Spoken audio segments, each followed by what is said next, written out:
पानी देकर सरजू ने दिखाया कमाल।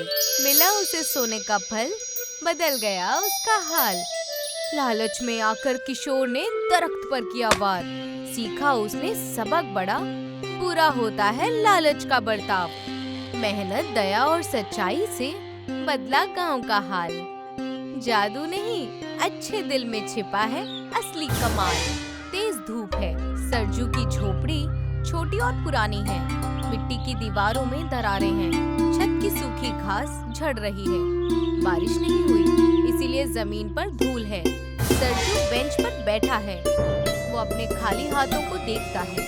वो बेहद मायूस और थका हुआ है। चंपा झोपड़ी से बाहर आती है। उसने फीकी ड्रेस पहनी है, उसके हाथ में छोटा मिट्टी का घड़ा है। वो धीरे धीरे चलती है ताकि पानी गिर न जाए।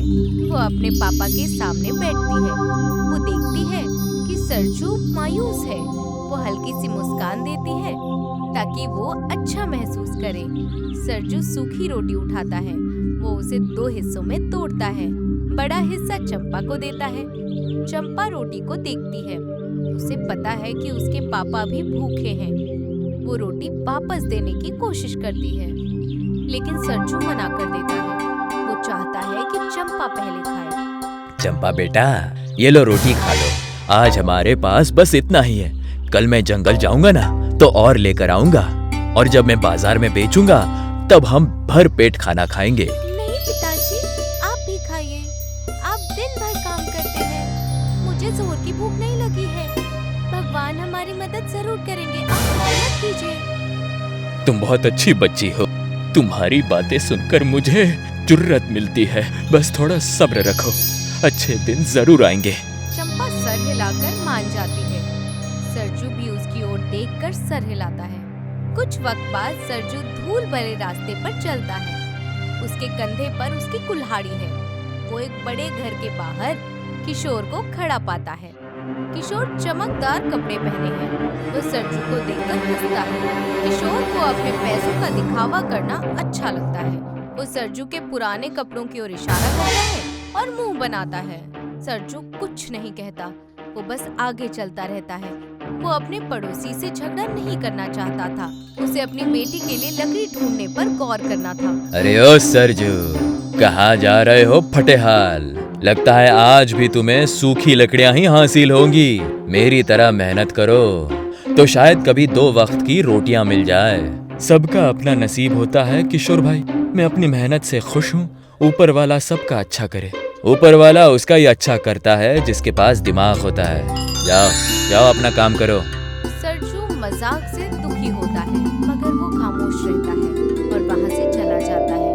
कुछ वक्त बाद सरजू हरे भरे जंगल के अंदर गहराई में पहुँच जाता है। दरख्त बहुत ऊंचे हैं। उसे चिड़ियों की आवाज सुनाई देती है। वो जमीन पर सूखी टहनियाँ ढूंढता है। वो हरे दरख्तों को काटना नहीं चाहता। वो जंगल की इज्जत करता है। उसे बेहद गर्मी लग रही है। वो अपने चेहरे का पसीना पोंछता है। वो कई बड़े दरख्तों के पास से गुजरता है।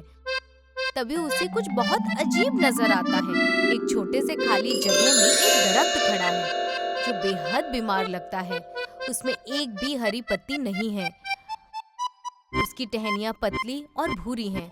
ऐसा लगता है जैसे वो सूख रहा है। उसके आसपास की जमीन बेहद सख्त और सूखी है। सरजू रुक जाता है। वो सूखते दरख्त को देखता है। उसके दिल में दर्द होता है।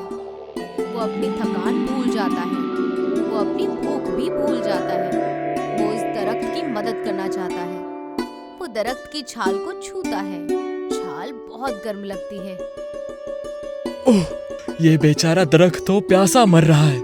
जंगल के इस कोने में इसे किसी ने पानी नहीं दिया। अगर मैंने इसकी मदद नहीं की तो ये आज ही सूख जाएगा। मुझे इसके लिए कुछ करना होगा। सरजू वहाँ से पानी ढूंढने के लिए आगे बढ़ जाता है। सरजू को एक छोटी नदी मिलती है। पानी साफ और ठंडा है। उसके पास कोई बाल्टी नहीं है। उसके पास एक छोटा सा मिट्टी का घड़ा है। वो उसमें पानी भरता है। वो जल्दी जल्दी उस सूखे दरख्त के पास वापस जाता है।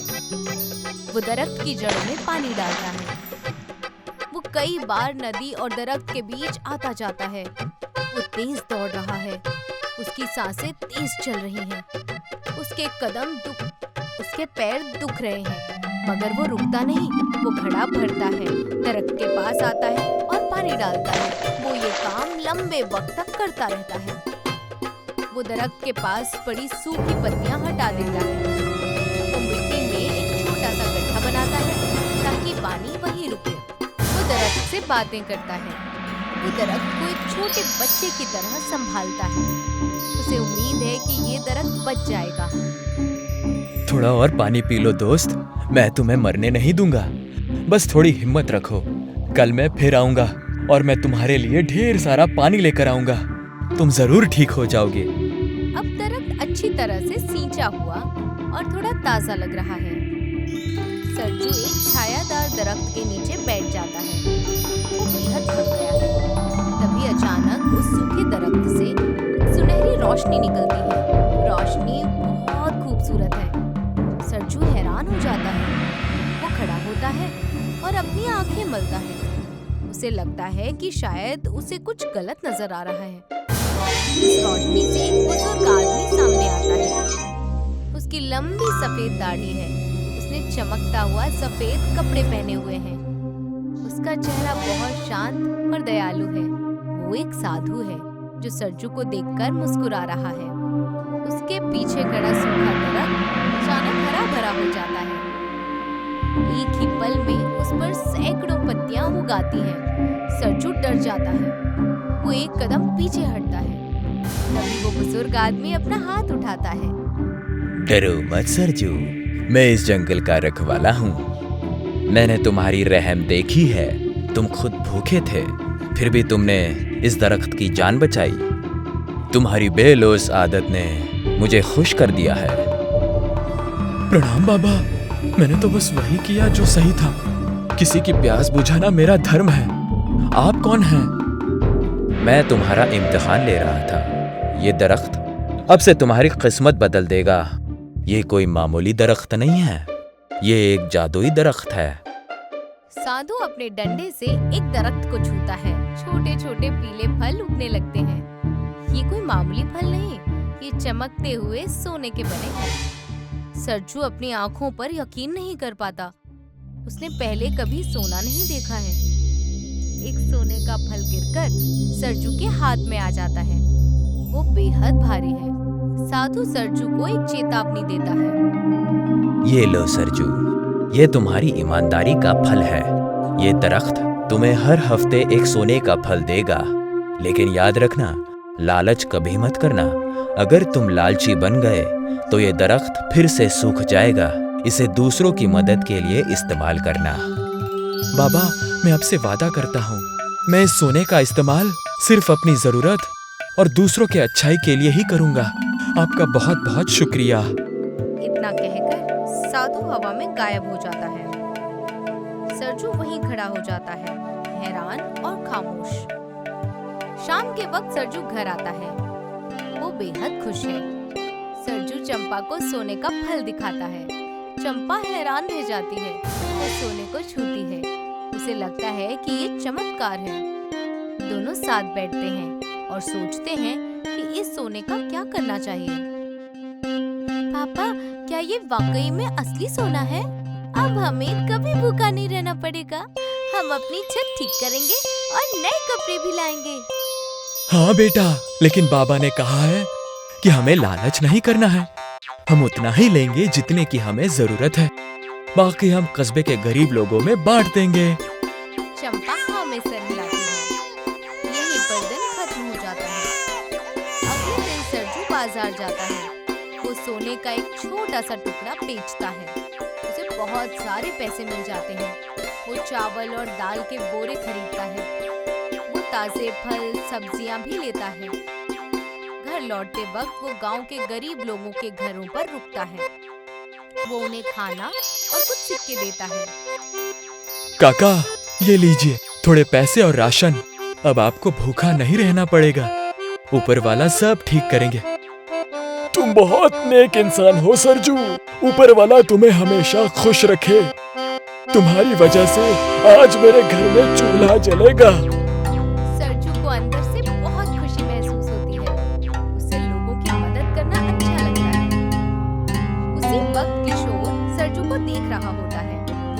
है कि सरजू पैसे बांट रहा है।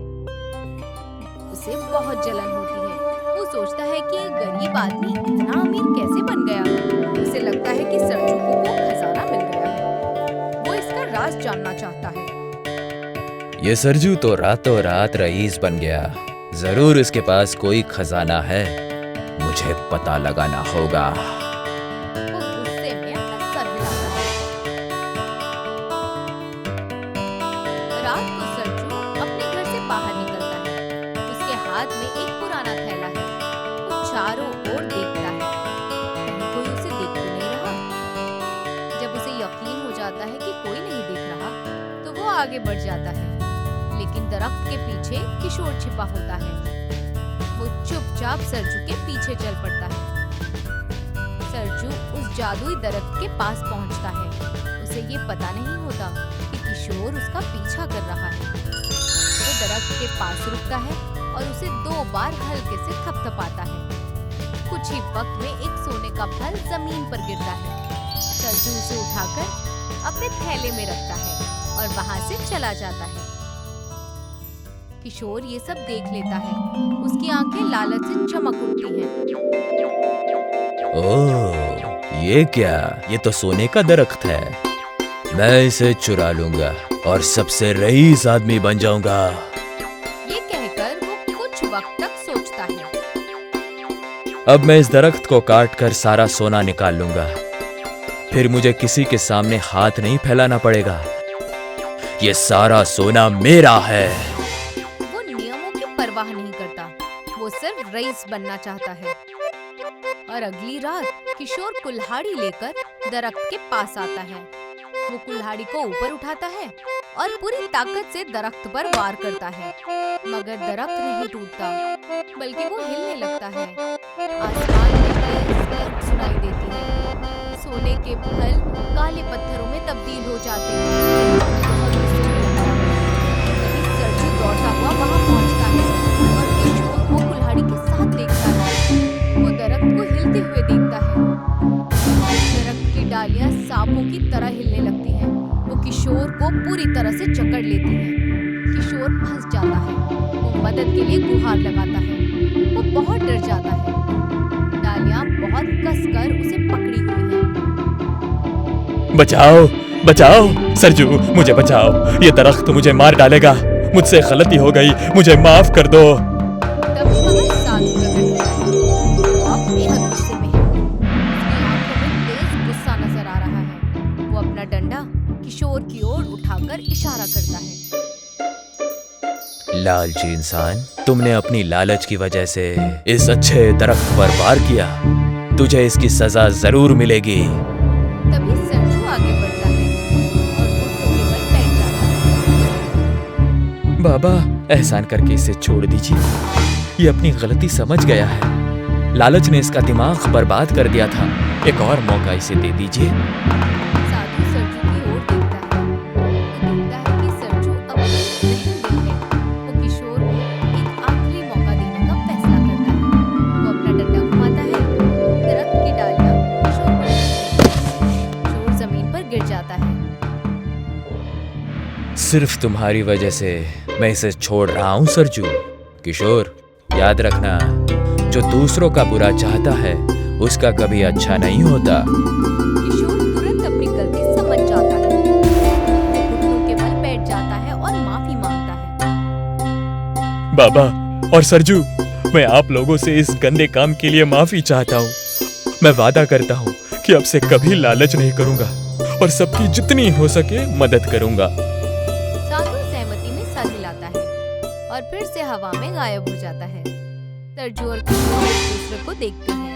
किशोर के चेहरे पर उसका अफसोस साफ नजर आ रहा है। यहीं पर रात खत्म हो जाती है। अगले दिन सूरज निकलता है। जादुई दरख्त फिर से हरा भरा और खुश नजर आता है। किशोर सरजू के घर आता है। वो अब बहुत विनम्र है। उसने चमकदार कपड़े नहीं पहने। वो सरजू के लिए कुछ बीज लेकर आता है। वो सरजू और चंपा से माफी मांगता है। सरजू भाई, मुझे माफ कर दो। तुमने मेरी जान बचाई जबकि मैं तुम्हारा बुरा कर रहा था। आज से मैं भी तुम्हारी तरह एक अच्छा इंसान बनने की कोशिश करूंगा। कोई बात नहीं किशोर भाई, अब हम सब मिलकर कस्बे की तरक्की करेंगे। सब मिलजुल कर रहेंगे तो खुशियाँ बढ़ेंगी। सरजू मुस्कुराता है और उसे गले लगा लेता है। अब वे दोस्त बन जाते हैं। मैं अब से कस्बे में हर किसी की मदद करूंगा और मैंने अपना पहला काम भी सोच लिया है जो मैं तुम्हारे साथ करना चाहता हूँ। वो क्या? कस्बे के बच्चों के लिए एक मुफ्त स्कूल। इससे हमारे कस्बे के बच्चों को पढ़ने के लिए दूसरे शहर चलकर जाने की जरूरत नहीं पड़ेगी। सरजू तुरंत खुश हो जाता है और हाँ में सर हिलाता है। चंपा ये बदलाव देखकर खुश होती है। उसे पता है कि जादुई दरख्त ने उसे एक अच्छा सबक सिखाया है। कुछ महीनों बाद सरजू और किशोर मिलकर नए बने स्कूल का उद्घाटन करते हैं। गांव के सभी लोग खुश होते हैं। सरजू और किशोर साथ मिलकर काम कर रहे हैं। बच्चे स्कूल में बैठकर किताबें पढ़ रहे हैं। जादुई दरख्त अभी भी हर हफ्ते एक सोने का फल देता है। सरजू उसका इस्तेमाल टीचर्स को देने और किताबें खरीदने में करता है। गांव अब गरीब नहीं रहा। और फिर एक दिन चंपा और सरजू कुछ दूर खड़े होकर गांव के स्कूल को देख रहे होते हैं। चंपा ने स्कूल की यूनिफॉर्म पहनी हुई है। देखिए पापा, हमारा गांव कितना बदल गया है। सब बच्चे पढ़ रहे हैं और सब खुश भी हैं। ये सब उस जादुई दरख्त की वजह से हुआ। हाँ बेटा, लेकिन असली जादू तो सबकी मेहनत और नेक दिल में है। जब हम लालच छोड़ देते हैं तो सब कुछ जादुई लगने लगता है। हमेशा याद रखना चंपा, असली दौलत सोना नहीं बल्कि हमारी अच्छाई है। हाँ जी पापा जी, मैं हमेशा आपकी बात याद रखूंगी। इसके बाद चंपा स्कूल चली जाती है और यहीं पर हमारी कहानी खत्म होती है।